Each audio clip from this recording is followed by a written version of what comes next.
Babak Espanyol, lagu mana riwayat hidup dia? Sejak daripada ia mengaji dulu sebagai tok pakir sampai ke learning sebagai ulama besar di Taning, hari ni cik guna wayak satu persatu. Babak Espanyol ataupun nama penuh beliau iaitu Tuan Guru Haji Wan Ismail bin Wan Umar bin Wan Abdul Latif bin Wan Abdul Karim Al-Fatani Al-Ash'ari Al-Syafi'i Al-Syadzili. Babak Espanyol lahir pada hari Rabu tepat 14 tahun 1370 Hijrah bersama dengan 1955 Masehi. Ibu bagi Babak Espanyol nama dia iaitu Siti Tijoh ataupun nama penuh dia iaitu Siti Khadijah Tok Chu binti Ismail, duduk di kampung Dusun Panjir, Taning. Keturunan ni asal bagi ibu Babak Espanyol itu iaitu keturunan ni daripada Muar di Johor, Malaysia. Adik-beradik bagi Babak Espanyol itu semua tu ada 3 orang. Yang pertama iaitu Khadijah ataupun panggil di kampung iaitu Kak Nikjah. Yang kedua iaitu Fatimah ataupun dok panggil kata Cik Moh. Dan yang ketiga iaitu Wan Ismail, iaitu Babak Espanyol sendiri. Isteri bagi Tuan Guru Haji Wan Ismail itu iaitu namanya Hajah Sabirah binti Tuan Guru Haji Abdul Aziz Selabudi, yang mana Babak Espanyol ini adalah natu bagi Tuan Guru Haji Abdul Aziz tuwe bagi kitab Misbahul Munir. Dan Tuan Guru Haji Abdul Aziz pula adalah menatu bagi ayah Deski, yang mana ayah Deski itu adalah menatu bagi Tuan Guru Haji Abdullah Mayu. Dan Tuan Guru Haji Abdullah Mayu itu juga sebagai menatu bagi Tuan Guru Haji Idris ataupun Pak Cuji Tok Raja Haji. Apabila tengok keturunan ni bagi isteri bagi Tuan Guru Haji Wan Ismail Espanyol itu, keturunan ni isteri dia turut sapa kepada Tarim Hadramaut di Yaman dan sapa akhir sekali kepada Sayyidina Husain bin Ali karramallahu wajhah. Dalam hal pengajian bagi Babak Espanyol itu sangat menarik sejak daripada muda lagi, kerana beliau sangat rajin menuntut ilmu, bertalaki dengan beberapa orang tok guru. Sepertinya sejak daripada kecil ia mengaji dengan ayah sendiri iaitu Haji Umar. Lepas pada tu masuk pondok di pondok Dusun Panjir, mengaji dengan Tuan Guru Haji Abdul Latif ataupun Babotih Dusun Panjir ataupun Sepanyir sekarang ni.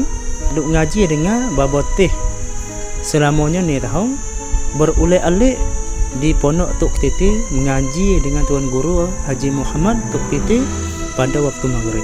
Lepas pada habis mengaji masa maghrib dah, lepas esok klik mengaji pula dengan Tuan Guru Haji Abdul Latif di Dusun Panjir pula. Dan tiap-tiap hari Selasa apabila ada masa luar di situ, Tuan Guru Haji Wan Ismail juga pergi menuntut ilmu Al-Quran dengan Tuan Guru Haji Zakaria di pondok Buk-Buk. Dan juga pada bulan Ramadan apabila cuti pondok tu, Tuan Guru Haji Wan Ismail juga pergi kepada pondok Sekeh menuntut ilmu bersama dengan Tuan Guru Haji Wan Abdul Qadir ataupun ayah Deski. Duduk bersama dengan Tuan Guru Haji Wan Abdul Latif di pondok Dusun Panjir selama 9 tahun. Lepas pada tu Babak Espanyol minta izin daripada Babotih untuk sambungkan mengaji beliau di pondok Sekeh bersama dengan Tuan Guru Haji Wan Abdul Qadir ataupun ayah Deski. Duduk di Sekeh tu selamanya 10 tahun di situ. Tetapi dengan rajin beliau juga, Babak Espanyol tiap-tiap hari Jumaat ia akan pergi ke Carok Kriye ataupun Cak Kriye di satu pondok yang sangat masyhur pada masa tu iaitu pondok Tuan Guru Haji Abdul Rashid Warok, akan mengaji kitab Syarah Hikam bagi Ibnu Athaillah As-Sakandari. Di sinilah kita boleh tengok kata rajin bagi Babak Espanyol itu sejak daripada muda-muda lagi, dan tak lepas masa luar walaupun hari Jumaat, hari Selasa ataupun bulan Ramadan. Ketika pondok Katok tu beliau masih menuntut ilmu sama dengan para-para ulama. Jadi di sini kita boleh susun kata guru-guru bagi Babak Espanyol ni ada siapa tu? Yang pertama iaitu Tuan Guru Haji Abdul Latif Dusun Panjir. Kedua iaitu Tuan Guru Haji Abdul Qadir bin Wangoh ataupun ayah Deski. Yang ketiga iaitu Tuan Guru Haji Muhammad Tok Titi.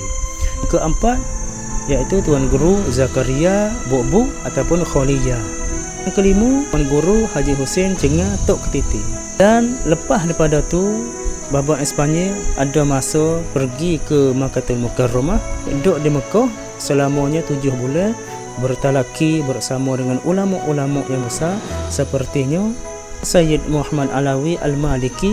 Yang kedua iaitu bertalaki dengan Tuan Guru Haji Ali Surat ataupun Baba Licaya.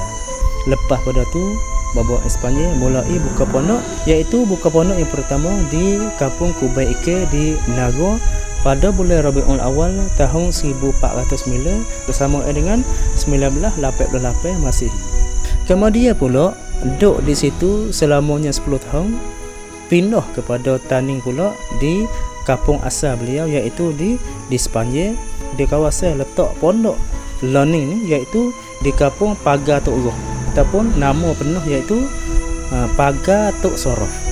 Kerana di kampung Pagar Tok Soroh ni dikatakan pada masa dahulu ada seorang alim ilmu soroh berunzlah di situ, di kawasan itu dinamakan dengan kampung Pagar Tok Soroh. Tempat letak bagi pondok Bapa Espanyol itu dekat dengan kampung asal beliau iaitu Sepanyol, maka dinamakan pondok iaitu Pondok Sepanyol ataupun Pondok Darul Muhajirin. Selain daripada tu, beliau juga bergiat sebagai ulama yang banyak mengajar kepada orang kampung, Masjid Jami' Jala, Masjid Jami' Fatoni, dan sekarang ni ada mengajar di siji kedai baru di Jala dan juga di Majlis Agama Islam wilayah Fatoni. Dan mana-mana tempat lagi banyak yang beliau pergi untuk sebarkan ilmu agama. Selain daripada Bapa Espanyol tu duk mengajar dah di pondok, mengajar dah di kampung, dan satu kegiatan lagi bagi Bapa Espanyol iaitu mengarang kitab. Banyak kitab-kitab beliau mengarang seperti Syarah Musalli, Syarah Faridah dan terjemah bagi Azkar Nawawi dan lain-lain kitab lagi yang beliau karya itu sebagai penjelasan dan menyebarkan ilmu lebih banyak dan lebih jelas lagi. Inilah sejarah seorang ulama di Taning yang bernamanya Tuan Guru Haji Wan Ismail Espanyol yang mana banyak berjasa kepada masyarakat, dan mudah-mudahan Allah Ta'ala berikan kesihatan kepada beliau, dapat sebar, dapat mengajarkan ilmu ahli sunnah wal jamaah lagi. Mudah-mudahan orang Taning dan juga ahli masyarakat semua dapat ambil keberkatan daripada ilmu agama daripada Tuan Guru Haji Wan Ismail Espanyol.